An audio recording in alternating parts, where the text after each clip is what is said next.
Waalaikumsalam, Ibu. Apa kabarnya hari ini? Alhamdulillah, luar biasa. Allahu Akbar. Baiklah, sebelum kita memulai pembelajaran kita pada siang hari ini, alangkah lebih baiknya kita berdoa dulu ya. Ya, Bu. Doanya seperti biasa. 1, 2, 3. Tangan ke atas menggapai bintang, tangan ke samping burung yang terbang, tangan ke depan ikan berenang, duduk yang rapi siap berdoa. Putar-putar tangan diputar, lung-gulung-gulung tangan digulung. Ular melingkar di pagar bundar, kanan, kiri, atas, bawah, siap berdoa. Satu jari kanan, satu jari kiri, ku gabung menjadi dua, ku buat jembatan pagar. Dua jari kanan, dua jari kiri, ku gabung menjadi empat, ku buat kamera cekrek. Tiga jari kanan, tiga jari kiri, ku gabung menjadi enam, ku buat menara tinggi.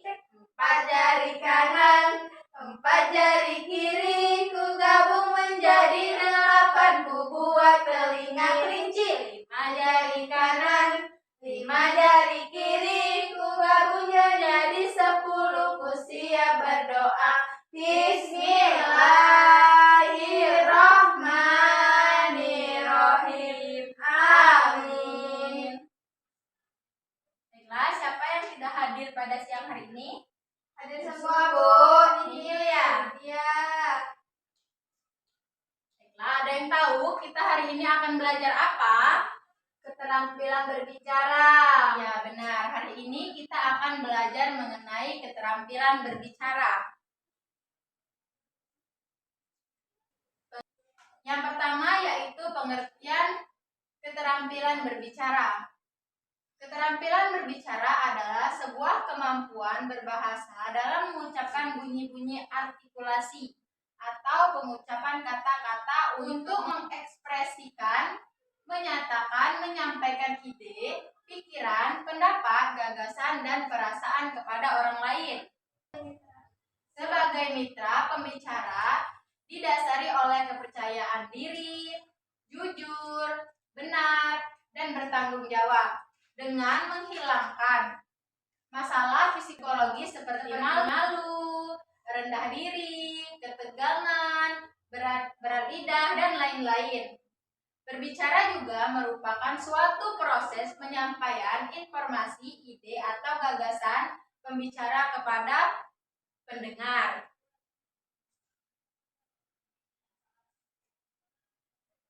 Yang selanjutnya yaitu definisi dan pengertian keterampilan berbicara dari berbagai sumber. Yang pertama yaitu menurut Iskandar Wasid 2010. Keterampilan berbicara adalah keterampilan memproduksi arus sistem bunyi, artikulasi untuk menyampaikan kehendak, kebutuhan, perasaan, dan keinginan kepada orang lain. Yang selanjutnya yaitu menurut Hermawan 2014. Keterampilan berbicara adalah kemampuan mengungkapkan bunyi-bunyi artikulasi atau kata-kata untuk mengekspresikan pikiran atau ide, pendapat, keinginan, atau pesan kepada mitra pembicara. Yang selanjutnya yaitu tujuan keterampilan berbicara. Ada yang tahu nggak tujuan keterampilan berbicara itu apa? Yang pada Melani.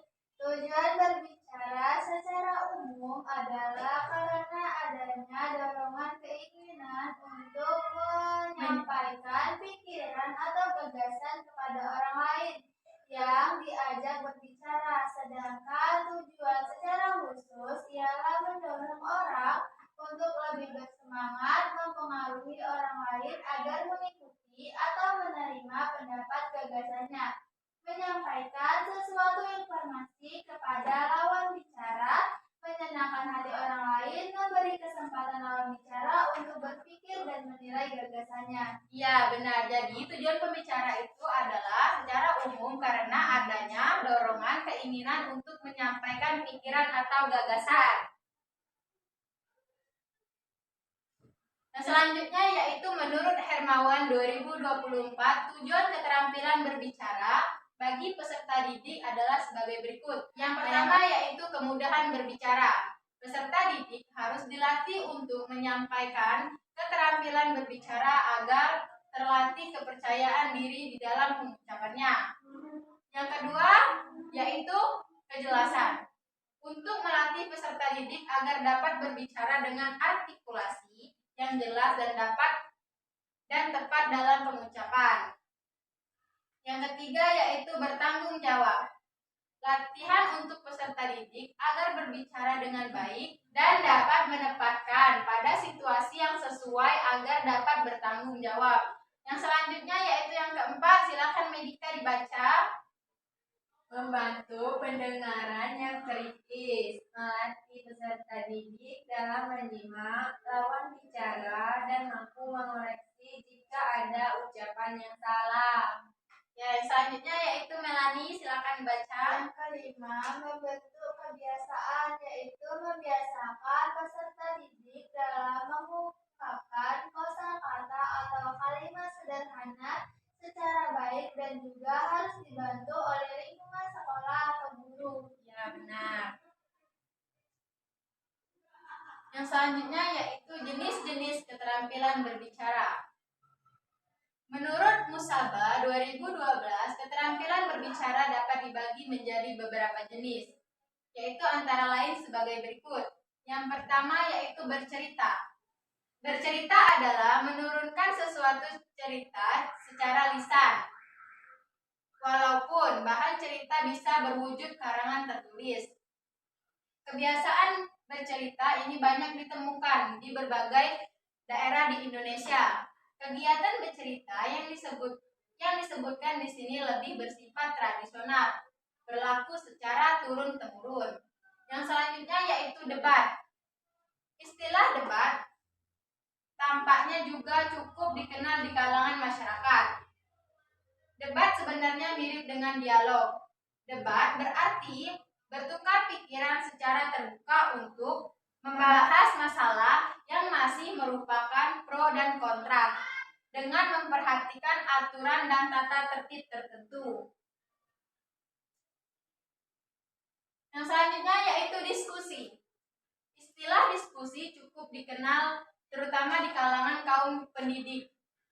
Bagi kalangan kampus, diskusi sudah merupakan kegiatan yang dianggap lazim. Diskusi diartikan sebagai pertemuan ilmiah atau bertukar pikiran dan mengenai suatu masalah. Yang selanjutnya yaitu wawancara. Wawancara merupakan kegiatan tanya jawab dengan seseorang yang diperlukan untuk meminta keterangan atau pendapatnya mengenai suatu hal untuk dimuat dalam surat kabar. Disiarkan melalui radio atau ditayangkan pada layar televisi. Yang selanjutnya yaitu pidato dan ceramah. Pada Medika silakan dibaca.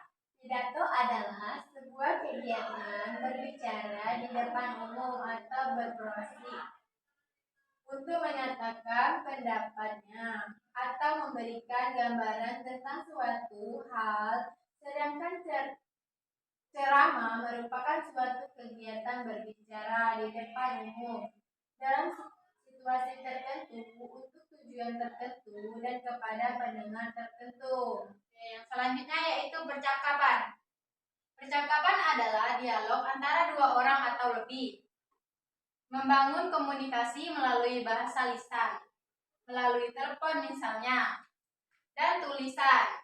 Percakapan ini bersifat interaktif dan komunikasi secara spontan antara dua orang atau lebih.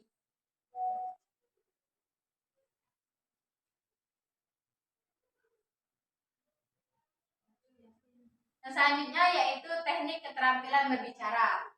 Menurut Utomo 2015, terdapat beberapa teknik berbicara yang harus dikuasai untuk mendapatkan kemampuan atau keterampilan berbicara. Yang pertama yaitu teknik berbicara dengan baik. Berbicara ramah pada setiap orang. Lakukan kontak mata pada lawan berbicara dan berbicara seperlunya. Yang selanjutnya yaitu teknik berbicara di depan umum. Berbicara di depan umum bukanlah soal bakat. Kemampuan tersebut bisa dilatih dengan kepercayaan diri dan kuasai bahan berbicaraan.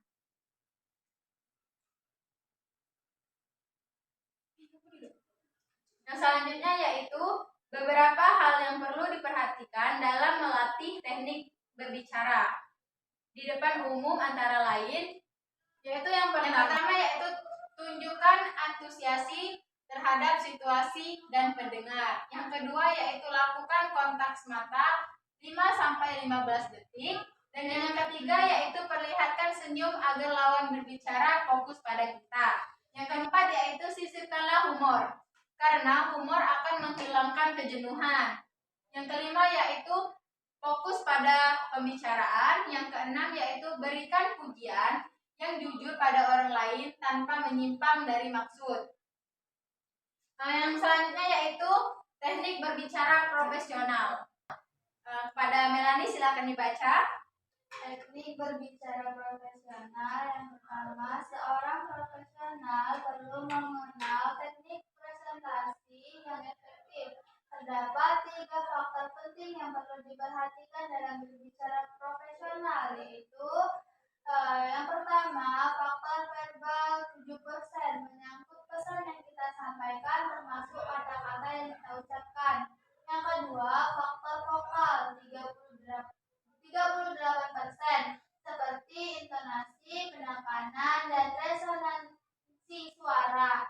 Terakhir yaitu faktor visual 55%, yakni penampilan kita. Ya. Selanjutnya yaitu teknik pembuka dan penutup pembicaraan. Kepada Melanie silakan dibaca. Teknik membuka dan menutup pembicaraan yaitu untuk mengawali suatu pembicaraan. Ada kalanya small talk, seperti mengucapkan selamat pagi, siang, atau malam, dan akhiri pembicaraan dengan ilustrasi dan sumori hasil pembicaraan di dalamnya. Nah, dari materi yang Ibu sudah jelaskan tadi, adakah yang belum mengerti? Sudah, Bu. Sudah, Bu.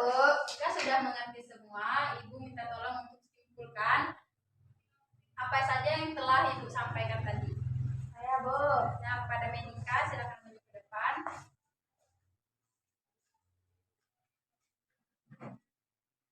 Kesimpulannya itu keterampilan dalam mengucapkan suatu pendapat, pikiran, dan perasaan untuk berkomunikasi dengan orang lain. Ya sudah, Bu. Sudah ya, benar. Silakan duduk, Menika. Jadi itulah kesimpulan dari materi kita tadi. Sebelum Ibu mengakhiri pembelajaran kita pada siang hari ini, alangkah lebih baiknya kita berdoa dulu ya anak-anak. Ya, Ibu. Doanya seperti biasa ya. Berdoa mulai. Tangan ke atas menggapai bintang, tangan ke samping burungnya terbang, tangan ke depan ikan berenang, duduk yang rapi siap berdoa. Bismillahirrohmanirrohim. Amin. Wassalamualaikum warahmatullahi wabarakatuh.